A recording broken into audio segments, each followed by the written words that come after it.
علی ھذا القیاس عقائد، اخلاق، حقوق، فرائض، معاشرت، تمدن، معیشت، سیاست، قانون، نظم جماعت، صلح، جنگ اور دوسرے مسائل زندگی میں سے ایک کے متعلق قرآن کی ہدایات کو آدمی نوٹ کرتا چلا جائے اور یہ سمجھنے کی کوشش کرے کہ ان میں سے ہر شعبے کی مجموعی شکل کیا بنتی ہے، اور پھر ان سب کو ملا کر جوڑ دینے سے پورا نقشہ زندگی کس قسم کا بنتا ہے۔ پھر جب آدمی کسی خاص مسئلہ زندگی کے بارے میں تحقیق کرنا چاہے کہ قرآن کا نقطۂ نظر اس کے متعلق کیا ہے، تو اس کے لیے عمدہ طریقہ یہ ہے کہ پہلے وہ اس مسئلے کے متعلق قدیم و جدید لٹریچر کا گہرا مطالعہ کر کے واضح طور پر یہ معلوم کر لے کہ اس مسئلے کے بنیادی نکات کیا ہیں، انسان نے اب تک اس پر کیا سوچا اور سمجھا ہے، کیا امور اس میں تصفیہ طلب ہیں، اور کہاں جا کر انسانی فکر کی گاڑی اٹک جاتی ہے۔ اس کے بعد انہی تصفیہ طلب مسائل کو نگاہ میں رکھ کر آدمی کو قرآن کا مطالعہ کرنا چاہیے۔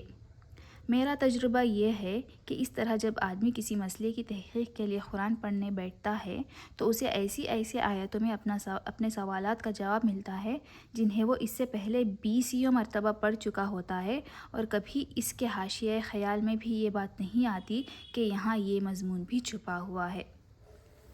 لیکن فہم قرآن کی ان ساری تدبیروں کے باوجود آدمی قرآن کی روح سے پوری طرح آشنا نہیں ہونے پاتا جب تک کہ وہ عملاً وہ کام نہ کرے جس کے لیے قرآن آیا۔ یہ محض نظریات اور خیالات کی کتاب نہیں ہے کہ آپ آرام کرسی پر بیٹھ کر اسے پڑھیں اور اس کی ساری باتیں سمجھ جائیں۔ یہ دنیا کے عام تصور مذہب کے مطابق ایک نری مذہب کتاب بھی نہیں ہے کہ مدرسے اور خانقاہ میں اس کے سارے رموز حل کر لیے جائیں۔ جیسا کہ اس مقدمہ کے آغاز میں بتایا جا چکا ہے، یہ ایک دعوت اور تحریک کی کتاب ہے۔ اس نے آتے ہی ایک خاموش طبع اور نیک نیت انسان کو گوشۂ عزلت سے نکال کر خدا سے پھری ہوئی دنیا کے مقابلے میں لا کھڑا کیا، باطل کے خلاف اس سے آواز اٹھوائی اور وقت کے علمبرداران کفر و فسق و ضلالت سے اس کو لڑا دیا۔ گھر گھر سے ایک ایک سعید روح اور پاکیزہ نفس کو کھینچ کر لائی اور داعیے حق کے جھنڈے تلے ان سب کو اکٹھا کیا۔ گوشے گوشے سے ایک ایک فتنہ جو اور فساد پرور کو بھڑکا کر اٹھایا اور حامیان حق سے ان کی جنگ کرائی۔ ایک فرد واحد کی پکار سے اپنا کام شروع کر کے خلافت الہیہ کے قیام تک پورے 23 سال یہی کتاب اس عظیم الشان تحریک کی رہنمائی کرتی رہی، اور حق و باطل کی اس طویل و جانگزیل کشمکش کے دوران میں ایک ایک منزل اور ایک ایک مرحلے پر اسی نے تہذیب کے ڈھنگ اور تعمیر کے نقشے بتائے۔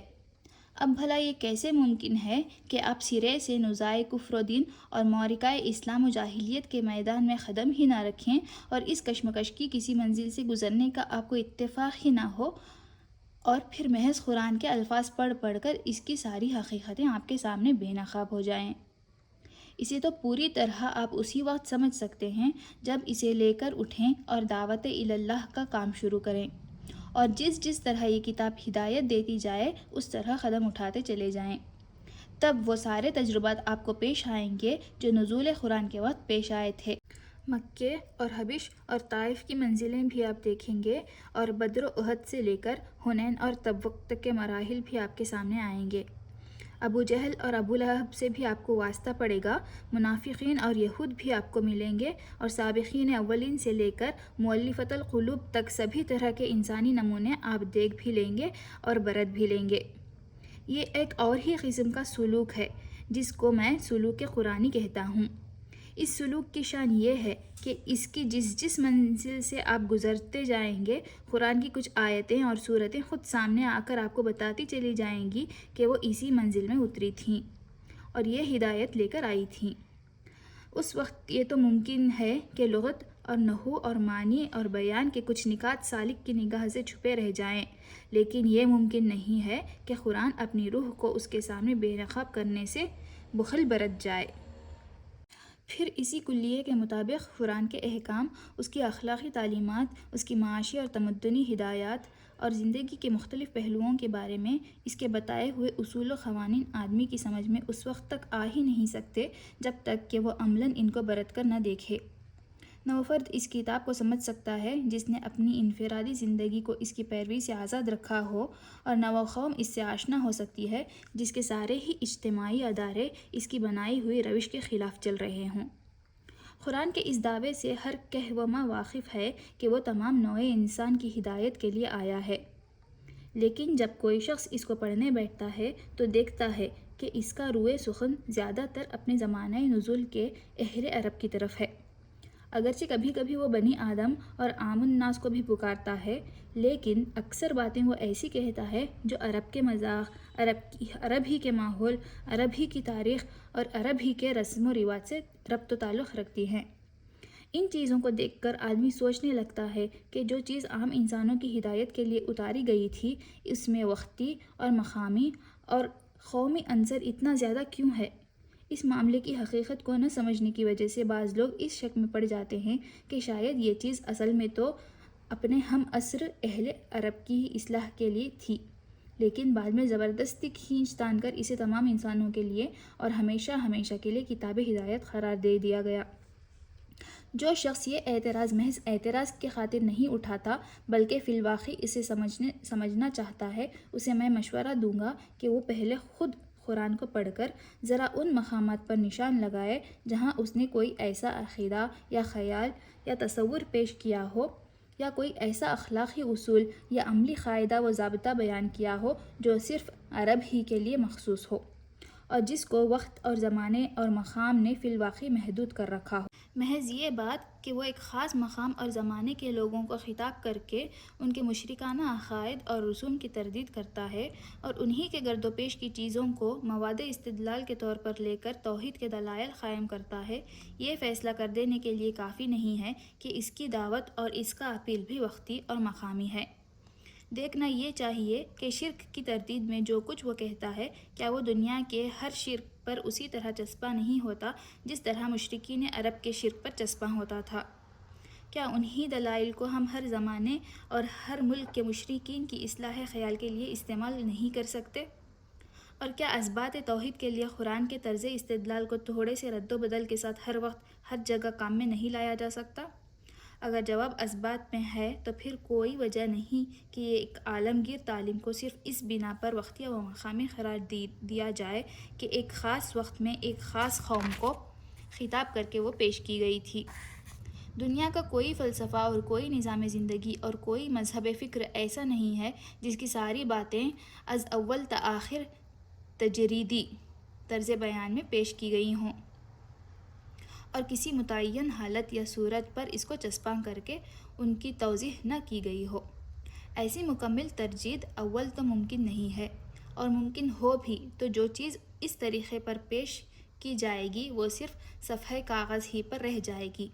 انسانوں کی زندگی میں اس کا جذب ہو کر ایک عملی نظام میں تبدیل ہونا محال ہے۔ پھر کسی فکری و اخلاقی اور تمدنی تحریک کو اگر بین الاقوامی پیمانے پر پھیلانا مقصود ہو تو اس کے لیے بھی یہ قطعاً ضروری نہیں ہے، بلکہ سچ یہ ہے کہ مفید بھی نہیں ہے کہ شروع سے اس کو بالکل ہی بین الاقوامی بنانے کی کوشش کی جائے۔ در حقیقت اس کا صحیح عملی طریقہ صرف ایک ہی ہے، اور وہ یہ ہے کہ جن افکار اور نظریات اور اصولوں پر وہ تحریک انسانی زندگی کے نظام کو قائم کرنا چاہتی ہے، انہیں پوری قوت کے ساتھ خود اس ملک میں پیش کیا جائے جہاں سے اس کی دعوت اٹھی ہو، ان لوگوں کے ذہن نشین کیا جائے جن کی زبان اور مزاج اور عادات و خصائل سے اس تحریک کے داعی بخوبی واقف ہوں، اور پھر اپنے ہی ملک میں ان اصولوں کو عملاً برت کر اور ان پر ایک کامیاب نظام زندگی چلا کر دنیا کے سامنے نمونہ پیش کیا جائے۔ تبھی دوسری قومیں اس کی طرف توجہ کریں گی اور ان کے ذہین آدمی خود آگے بڑھ کر اسے سمجھنے اور اپنے ملک میں رواج دینے کی کوشش کریں گے۔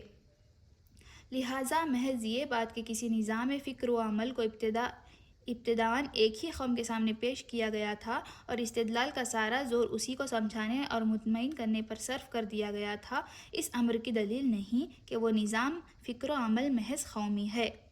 فی الواقع جو خصوصیات ایک قومی نظام کو ایک بین الاقوامی نظام سے اور ایک وقتی نظام کو ایک ابدی نظام سے ممیز کرتی ہیں وہ یہ ہیں کہ قومی نظام یا تو ایک قوم کی برتری اور اس کے مخصوص حقوق کا مدعی ہوتا ہے یا اپنے اندر کچھ ایسے اصول اور نظریات رکھتا ہے جو دوسری اقوام میں نہیں چل سکتے۔ اس کے برعکس جو نظام بین الاقوامی ہوتا ہے وہ تمام انسانوں کو برابر کا درجہ اور برابر کے حقوق دینے کے لیے تیار ہوتا ہے اور اس کے اصولوں میں بھی عالمگیر۔ اسی طرح ایک وقتی نظام لازمی طور پر اپنی بنیاد کچھ ایسے اصولوں پر رکھتا ہے جو زمانے کی چند پلٹیوں کے بعد صریحاً ناقابل عمل ہو جاتے ہیں، اور اس کے برعکس ایک ابدی نظام کے اصول تمام بدلتے ہوئے حالات پر منطبق ہوتے چلے جاتے ہیں۔